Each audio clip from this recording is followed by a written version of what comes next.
Authority meteorologist Joe Bird.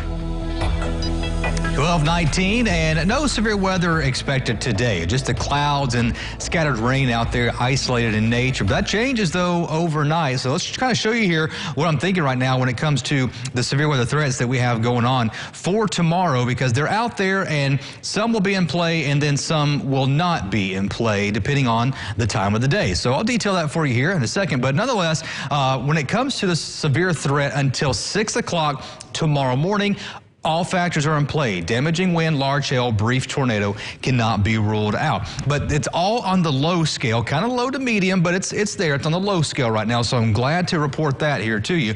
But I think once we get past 6 o'clock tomorrow morning, we still have a chance of seeing some severe storms out there, probably till, I'm going to go about 8 o'clock right now. I think we may dwindle things down a little before them. I'm going to play it safe and say 8. But I think once we hit 6 o'clock, what I can do is kind of nudge that low, that hail threat back down to the lower end of the low. But I am going to keep the tornado threat, damaging wind threat up there as kind of to that low to medium, especially with that flood threat too. These showers look like they're going to be putting down a pretty good amount of rain at times. I think upwards of an inch is possible, but I think we can see some locally heavier amounts than that, depending how much moisture is kind of over your particular area. But live first warning Doppler, pretty much all quiet. I mean, there's a couple of showers out there, as you see here.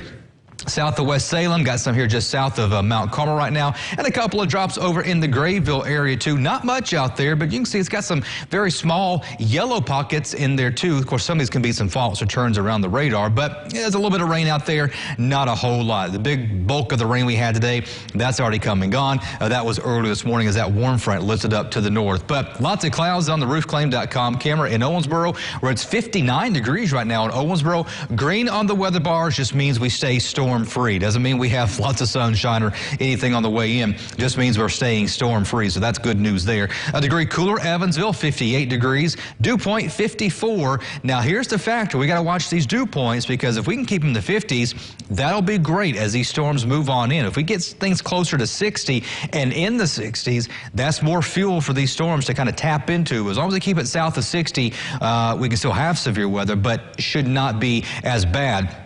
So hopefully that will be the case. 60 Henderson, 62 though down in Dixon. Check out Morganfield registering a 64 degree right now. So warmer air down to our south because the frontal boundary is right about here right now, with that warm front lifts to the north earlier this morning. So here's storm tracker for you, and I'll show you where that stalled boundary is now. As you see here, had the warm front lift on through early this morning. Now we have that stalled boundary right there. That's what brought in that warmer air down into western Kentucky. And got a couple of breaks in the clouds off to our west, so I think we'll see a couple of breaks as we go into the afternoon. So I'm going to call this pre-dawn Thursday for this severe weather threat, because I don't want to say this expires, but the marginal would transition to a different area of the tri-state after 6. Sunrise is 7:06 tomorrow morning, so I want to say this is before sunrise. It includes basically all of the tri-state along and south of Interstate 64 for the most part. All factors in play here: damaging wind, large hail, brief tornado.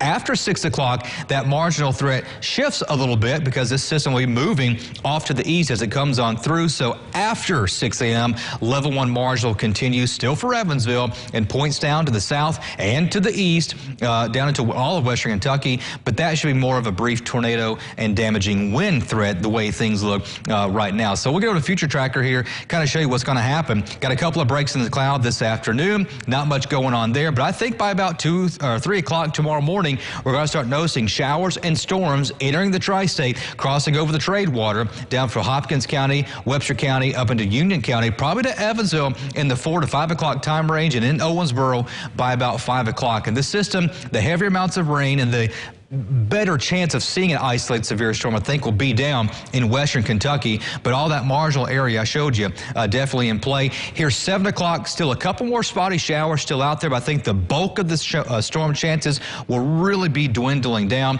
as we go throughout the afternoon. Still, though, at times, some pretty hefty showers and maybe some rumbles of thunder. Front comes on through pretty early, really taking down the temperatures. They'll be falling as we go throughout the afternoon. So, and that could mean we could see a little bit of a mix with the wintry mix there as we get later into the day, and some flurries will be flying probably Friday morning and Friday afternoon too. So keep that in mind. It'll be cold enough for it. Good news is though, we get a few clouds Saturday morning. Otherwise, get a good dose of sunshine on Saturday.